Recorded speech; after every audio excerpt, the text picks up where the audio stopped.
বাংলার একটি ছোট্ট গ্রাম ধনেশপুর। সেই গ্রামের প্রান্তে এক গরিব চাষি বাস করত, নাম তার গোকুল। তার একটা ছোট্ট ঘর, সামান্য জমি আর একটা গরু।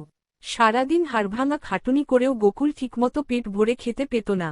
স্ত্রী মারা গেছে বহু বছর, একমাত্র সঙ্গী ছিল তার 7 বছরের ছেলে পটল। একদিন গোকুল ক্ষেত থেকে ফিরে এসে হাঁপাতে হাঁপাতে বলল, পটল, জমির ফসল তো একেবারেই শুকিয়ে যাচ্ছে। বৃষ্টি নেই, সার নেই, আমরা বাঁচব কি করে? বাবা, তুমি চিন্তা করো না, আমি বড় হয়ে অনেক টাকা রোজগার করব। তুই থাক তোর স্বপ্নে, আমার চিন্তায় ঘুম আসে না। গোকুলের জমির এক অংশ ছিল শ্মশানের পাশে। সেই জমি কেউ চাষ করতে সাহস করত না, কারণ শোনা যেত সেখানেই রাত বিরেতে ভূত নাকি ঘোরাফেরা করে। গ্রামের লোকে বলতো, গোকুল, ওই জমিতে যাস না। ভূতের ভয় নেই বুঝি? ভূত যদি আমায় খায়, তাহলে অন্তত তার পেটটা ভরবে। এমনই অভাব আর নিরুপায় দশায় গোকুল একদিন ঠিক করল, সেই জমিতেই সে চাষ করবে।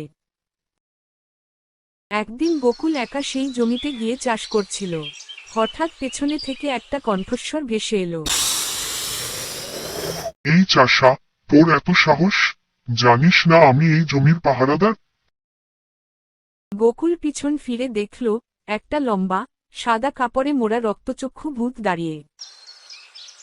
তুমি যদি সত্যিই ভূত হও, তাহলে আমায় ভয় দেখিও না।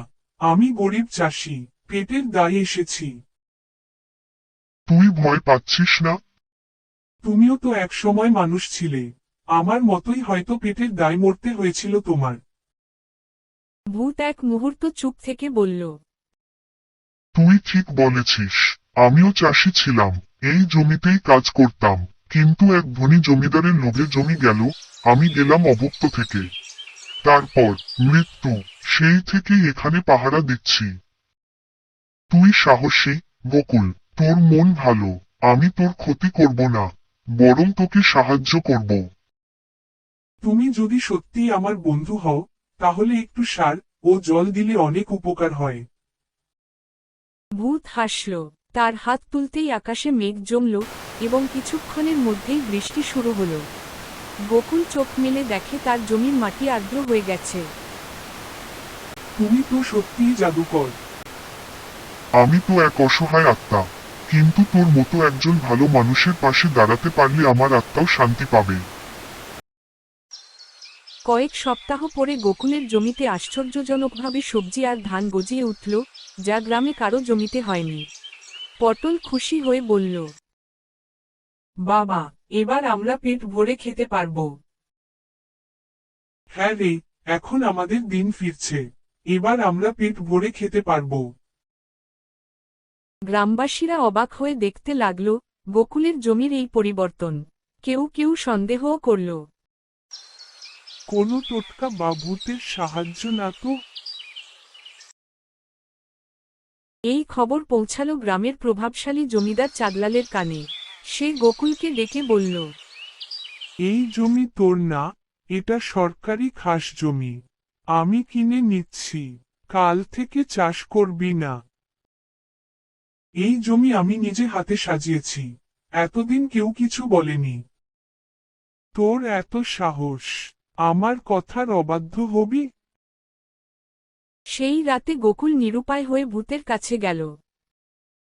বন্ধু, জমিদার আমার জমি নিতে চায়। আমি কি করব? এই জমিদার আজও গরিবদের কাঁধে পা রেখে দাঁড়াতে চায়। তোর চিন্তা নেই গোকুল, তুই বাড়ি যা। পরের দিন জমিদার নিজে এলো জমি দখল করতে, কিন্তু তার সামনে ভূত উপস্থিত হলো বিকট রূপে। এই জমি এক গরিবের আশা, তার ছেলের স্বপ্ন। তুই লোভী, তোর লালসা আজ এখানেই থামবে। দয়া করো, আমি আর কখনো গরিবের হক নেব না।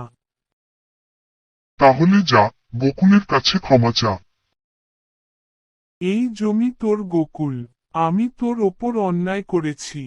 তুই আমার ক্ষমা করে দে। রাতে গোকুল আবার ভূতের কাছে এলো।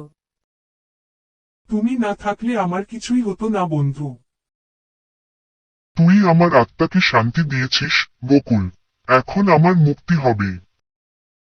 এক হালকা আলো জ্বলে উঠল, আর ভূত ধীরে ধীরে মিলিয়ে গেল। বাবা, সে কি তোমার বন্ধু ছিল? হ্যাঁ রে পটল, সে ছিল এক গরিব চাষির আত্মা, যে আর এক গরিবের পাশে দাঁড়িয়েছিল।